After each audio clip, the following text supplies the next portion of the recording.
اللہ سبحانہ تعالیٰ کو اپنے بندوں کی توبہ جو ہے وہ بڑی محبوب ہے. اللہ بڑا خوش ہوتا ہے اپنے بندوں کی توبہ سے. ایمان والے سے اللہ مختلف طریقے سے خوش ہوتا ہے.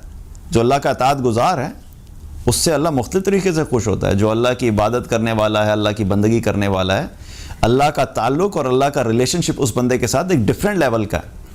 لیکن اللہ نے اپنے گناہ گار بندوں کو بھی چھوڑا نہیں ہے کہ ٹھیک ہے بھئی میرے لیے صرف وہی امپورٹنٹ ہیں, میرے لیے صرف وہی محبوب ہیں میرے لیے جو کہ میری اطاعت کرنے والے ہیں, اور جو میری اطاعت نہیں کرتے بس ان کے لیے اب میں نے جہنم لکھ دی, اب وہ جو مرضی کریں اب ان کو جہنم میں ہی ڈالوں گا. اللہ نے ان کے لیے بھی راستہ کھلا رکھا کہ ٹھیک ہے دیکھو یہ نیک بندے ہیں, یہ اطاعت گزار ہیں, اور تم اتنے نیک نہیں ہو لیکن کوئی بات نہیں, تم سے گناہ ہو گیا نا, آسان راستہ ہے, تم آ کے مجھ سے توبہ کرو, استغفار کرو, میں تمہیں معاف کر دوں گا. اور یہ بھی ایک چیز یاد رکھے کہ جو غفور الرحیم کا کانسیپٹ ہے نا ہمارے ہاں, کہ ہم جو سمجھتے ہیں کہ بس اب ہم ساری زندگی گناہ کرتے رہیں گے اور ہم توبہ نہیں کریں گے, اور پھر کیا کہتے ہیں اللہ غفور الرحیم ہے.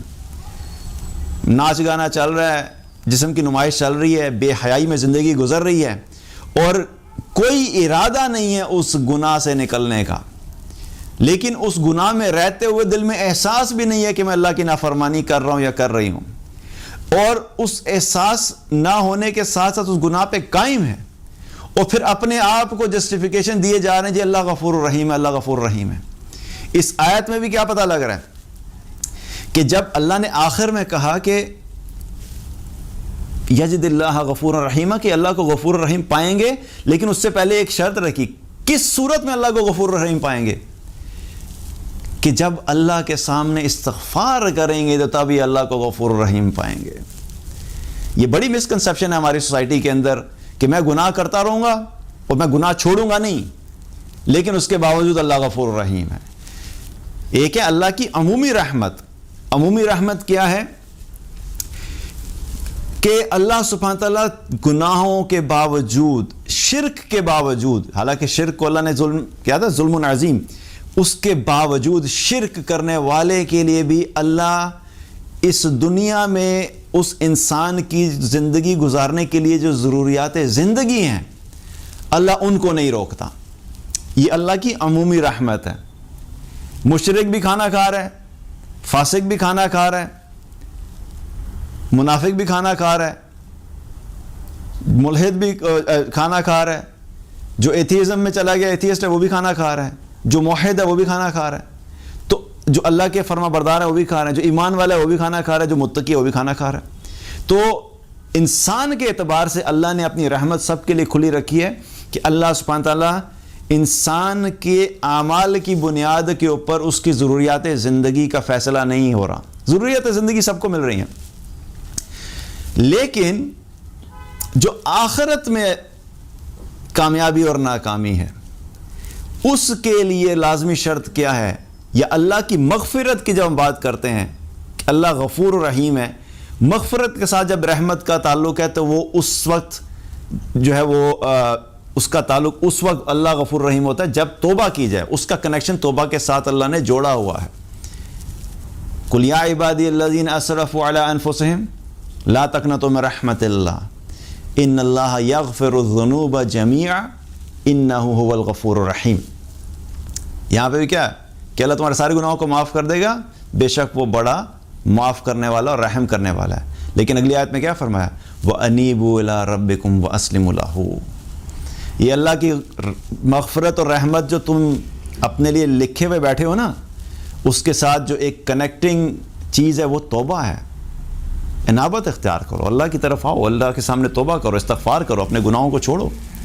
جب تم یہ کرو گے تو تب تم اللہ کو غفور الرحیم پاؤ گے. اور ایک حدیث میں آتا ہے, آپ صلی اللہ علیہ وسلم نے فرمایا کہ اگر تم میں سے کسی شخص سے کوئی گناہ ہو جائے اور گناہ ہونے کے بعد وہ اچھے طریقے سے وضو کرے, اور وضو کرنے کے بعد نماز 2 رکعت نماز ادا کرے, اور پھر اللہ سے اپنے اس گناہ کی بخشش طلب کرے, تو اللہ سبحانہ تعالیٰ اس کے گناہ کو معاف کر دیتا ہے. تو گناہ جو صغیرہ گناہ ہے وہ تو ویسے بھی بہت سارے اعمال سے معاف ہو رہے ہوتے ہیں. اللہ کی رحمت ہمارے ساتھ اس امت کے طور پہ کیا ہے, نماز پڑھی, ایک نماز سے دوسری نماز پڑھی، پہلی نماز سے دوسری نماز کے درمیان تک جو صغیرہ گناہ ہوئے تھے کیا ہوئے؟ اللہ نے معاف کر دیے۔ اگلی نماز پڑھی، پچھلی نماز سے اگلی نماز تک کے سارے گناہ معاف ہو گئے۔ رمضان کے روزے رکھے، پچھلے رمضان سے لے کے اس رمضان تک جو گناہ ہوئے تھے وہ اللہ نے سارے معاف کر دیے۔ تو یہ کیا ہو رہا ہے؟ وضو کیا، وضو کے بدلے میں اللہ نے گناہ معاف کر دیے۔ نماز پڑھنے کے لیے تم مسجد کی طرف چلے، مسجد کی طرف جانے کی وجہ سے اللہ تعالیٰ نے تمہارے گناہوں کو معاف کر دیا۔ تو یہ آٹو کلیننگ جو چل رہی ہے گناہوں کی، یہ اللہ کی بہت بڑی رحمت ہے۔ یہ سارے صغیرہ گناہ ہمارے ایسے معاف ہو رہے ہیں، لیکن کبیرہ گناہوں کے لیے کیا ہے؟ توبہ لازمی شرط ہے۔ توبہ جو ہے اس کی لازمی شرط ہے، اور اگر ان گناہوں کا تعلق جو ہے وہ حقوق اللہ سے ہے تو اس صورت میں تو اللہ سبحانہ تعالیٰ سچی توبہ کرنے پہ ان گناہوں کو معاف کر دیتا ہے۔ اور اگر گناہوں کا تعلق حقوق العباد سے ہے تو توبہ کرنے کے اوپر اس گناہ کو تو اللہ معاف کر دیتا ہے، لیکن جس شخص کے ساتھ زیادتی کی ہے یا جس شخص کا حق مارا ہے اس کے حق کو ادا کرنا ہوگا۔ تو حقوق العباد کے معاملے میں اللہ نے اپنی طرف سے جو معافی ہے اس گناہ کی وہ تو معاف کر دیا، لیکن جب تک اس بندے کا حق ادا نہیں ہوگا جس کے ساتھ زیادتی کی گئی تب تک وہ گناہ معاف نہیں ہوگا۔ اس لیے کیا ہے، حقوق العباد کے معاملے میں ہمیں بہت زیادہ احتیاط کرنی چاہیے کہ کسی کے ساتھ ایسا معاملہ نہیں ہو کہ انسان قیامت والے دن جب پہنچے اور وہاں پہ جا کے پتہ لگے کہ بھئی میری نمازیں بھی پوری تھیں، زکوٰۃ بھی پوری ہے، روزے بھی پورے رکھے ہیں، حج بھی کیا ہوا تھا، نفلی عبادات بھی ہیں، صدقات بھی ہیں، لیکن بندوں کے معاملے میں بڑی ہی زیادتیاں کی ہوئی ہیں، اور وہ سارے بندے کل قیامت والے دن انسان کے ان تمام نیک اعمال میں سے جو نیکیاں ہوں گی وہ نیکیاں لے لے کے ان سب لوگوں میں بانٹ دی جائیں گی جن لوگوں کے ساتھ اس نے دنیا میں رہ کے زیادتی کی تھی۔ کسی کا مال کھایا تھا، اب مال دنیا میں واپس ہو سکتا تھا، مرنے کے بعد قیامت والے دن مال کے بدلے میں مال نہیں ایکسیپٹ ہوگا۔ اب سارا جو ٹریڈ ہوگا قیامت والے دن، جو ایکسچینج ہوگا وہ اعمال کا ہوگا۔ اس کو تھپڑ مارا تھا، اس کی نیکیاں اٹھاؤ، نیکیاں اٹھا کے اس کو دے دو جس کو اس نے تھپڑ مارا تھا۔ فلاں شخص کے پیسے لیے تھے واپس نہیں کیے، اس کے نیک اعمال میں سے اٹھاؤ اور اس کو دے دو جس کا اس نے جو ہے وہ دنیا میں پیسے دینے تھے۔